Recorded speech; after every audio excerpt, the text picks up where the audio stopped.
Saudara Fadlizon. Assalamualaikum warahmatullahi wabarakatuh. Selamat malam Bang Karni dan para narasumber, para pemirsa dan di rumah. Terima kasih.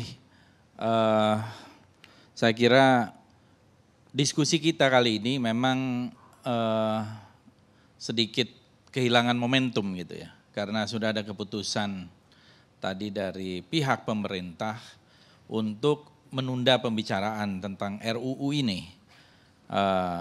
Karena saya kira dengan ditundanya itu melalui tidak akan dikirimkannya surat presiden atau supres, ya dulu juga sering disebut ampres atau amanat presiden, maka dengan sendirinya RUU ini tidak akan bisa berjalan.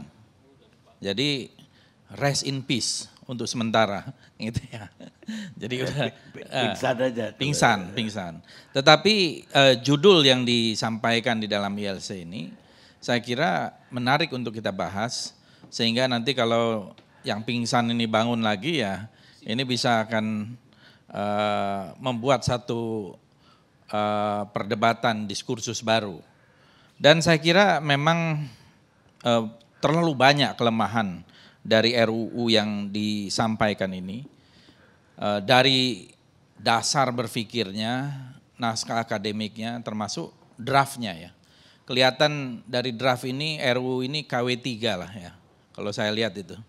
Ini walaupun saya anggota DPR sendiri tapi bukan ikut pengusul ya. Itu KW3 di dalam persoalan pemahaman terhadap Pancasila.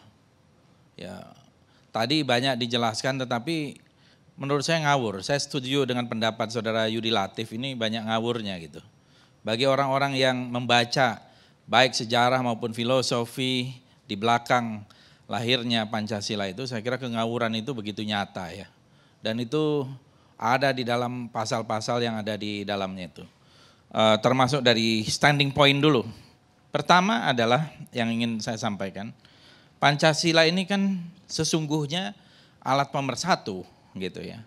Dalam berbagai lintasan sejarah kita, baik ada pertentangan konflik yang terkait dengan ideologi dan sebagainya, kita kembali kepada Pancasila sebagai bagian dari konsensus. Dan kita melihat bahwa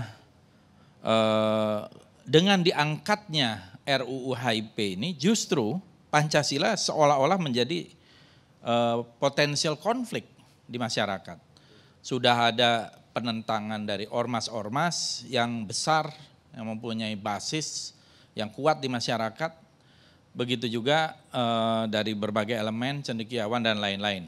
Itu kan artinya membuka satu kotak Pandora yang sebenarnya sudah selesai. Jadi RUU HIP ini memang justru menjadi satu pintu masuk perpecahan, bukan persatuan. Ya, dan itu sudah kelihatan dari awalnya saja sudah menjadi pintu masuk dari perpecahan bukan persatuan.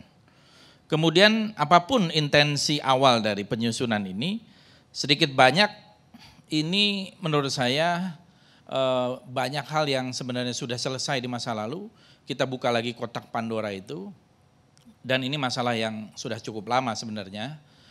Tadi selain di BPUPKI, pernah juga di dalam konstituante, memperdebatkan ini selama bertahun-tahun sampai voting dan akhirnya ada dekret Presiden 5 Juli tahun 59. Jadi sebetulnya juga tidak ada urgensinya.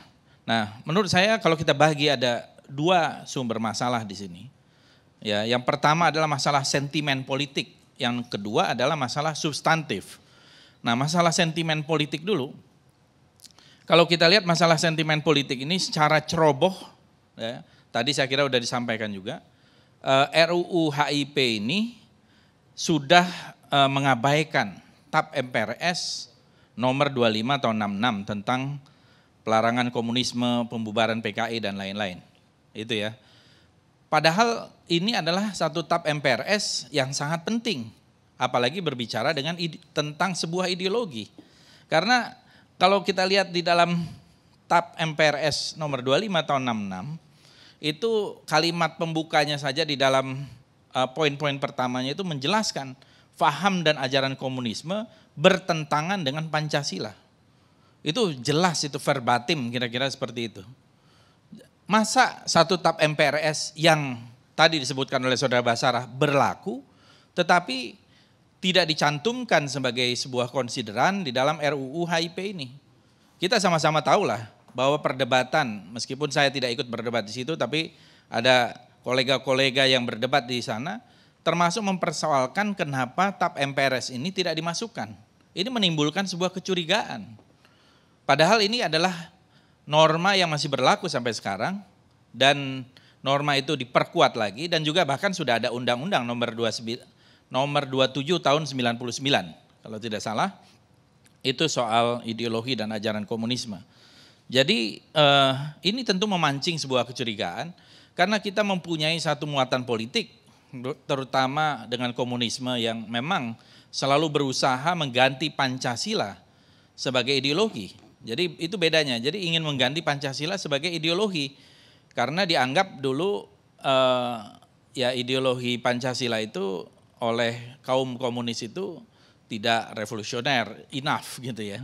Dan bahkan mereka mencoba untuk menggantinya itu dengan melakukan sebuah kudeta atau pemberontakan di tahun 48, kemudian di tahun 65. Itu bagian dari upaya merancang mengganti Pancasila dengan komunisme. Saya kira itu sudah sangat jelas. Dan undang-undang sebagai produk politik ini seharusnya cukup sensitif untuk melihat bagaimana di masyarakat kita itu hal ini masih merupakan bagian yang tidak bisa dipisahkan dari memori kolektif kita. Memori kolektif terutama misalnya umat Islam dan trauma terhadap komunisme yang sangat ganas terutama kepada kalangan pesantren dulu di tahun 48, pada ulama, pada kiai yang dibantai oleh komunis 48, PKI Muso. Begitu juga di tahun 65 dan sebagainya. Ini memori kolektif ini masih hidup ya di dalam bangsa kita. Dan ini menurut saya harusnya ada sensitivitas terhadap itu. Nah, kemudian saya mengungkapkan masalah alasan substantif. Setidaknya itu ada 4 persoalan di dalam alasan substantif itu. Pertama, setiap undang-undang tidak boleh berpretensi menjadi undang-undang dasar. Nah, kalau ini kita melihat seperti kita ini sedang membicarakan atau membentuk undang-undang dasar.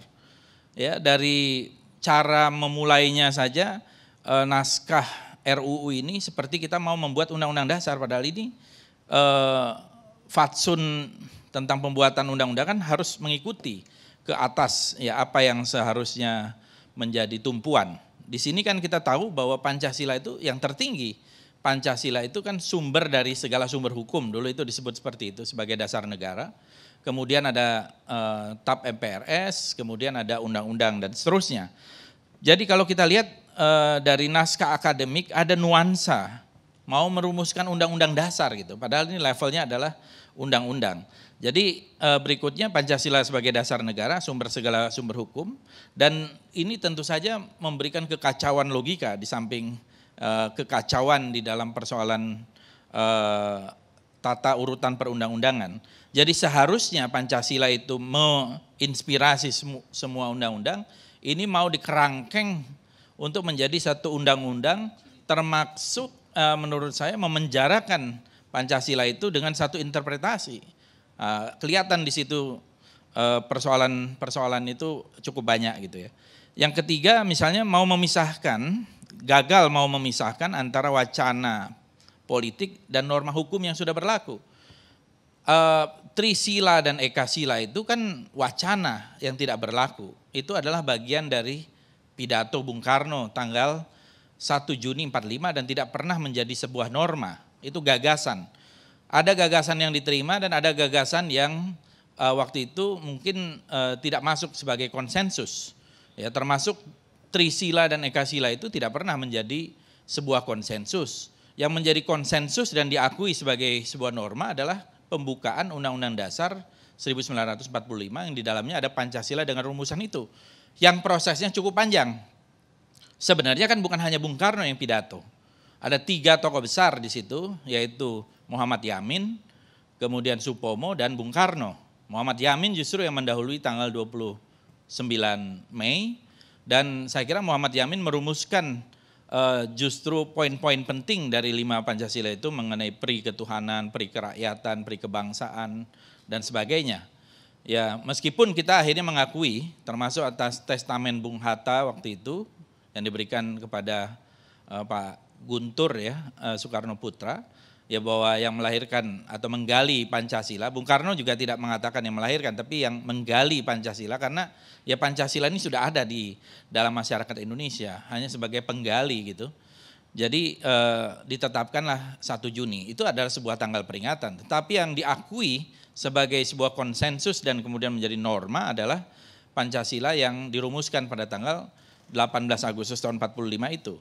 Jadi saya kira ini persoalan yang sangat mendasar, membongkar kembali dan mencampur adukan antara norma dengan wacana dari pendapat itu. Jadi tidak bisa wacana yang dipidatokan itu yang tidak pernah menjadi norma, mau diangkat kemudian menjadi norma. Ini akan menimbulkan satu perdebatan baru dan menurut saya itu akan menjadi satu perdebatan yang sangat mendasar. Lalu yang keempat itu selain cacat material ya, sebagaimana yang disebut, RUU ini juga mengandung cacat formil karena RUU ini berpretensi menjadi omnibus law ya. Padahal kajian akademiknya tidak dimaksudkan seperti itu. Kalau kita lihat pasal-pasalnya, ingin mengatur berbagai macam isu, ya demokrasi, media, apa segala macam itu dimasukkan. Mungkin maksudnya adalah semata-mata untuk badan pembinaan ideologi Pancasila tadi gitu ya. Tetapi ini melebar kemana-mana. Jadi kalau kita lihat terlalu banyak persoalan dalam RUU ini yang menurut saya akan menimbulkan kontroversi dan menjadikan Pancasila itu, Bang Karni, bukan pemersatu, tapi menjadi sumber pecah belah lagi dari bangsa kita dan sudah terbukti. Belum apa-apa saja, baru diangkat dan belum dibahas kan, belum menjadi bagian dari pembahasan, ini sudah menjadi kontroversi yang cukup tajam di kalangan masyarakat kita. Karena adanya memori kolektif bangsa kita tadi itu, dengan trauma-trauma dan juga pintu masuknya tadi, kenapa TAP MPRS yang paling penting yang terkait dengan soal ideologi ini tidak dimasukkan. Kita ingin Pancasila tanpa komunisme. Ya, saya kira tidak bisa Pancasila dengan komunisme. Kita tidak terima lagi itu yang namanya Nasakom kan. Ini yang memecah belah bangsa kita itu kan Nasakom dulu itu.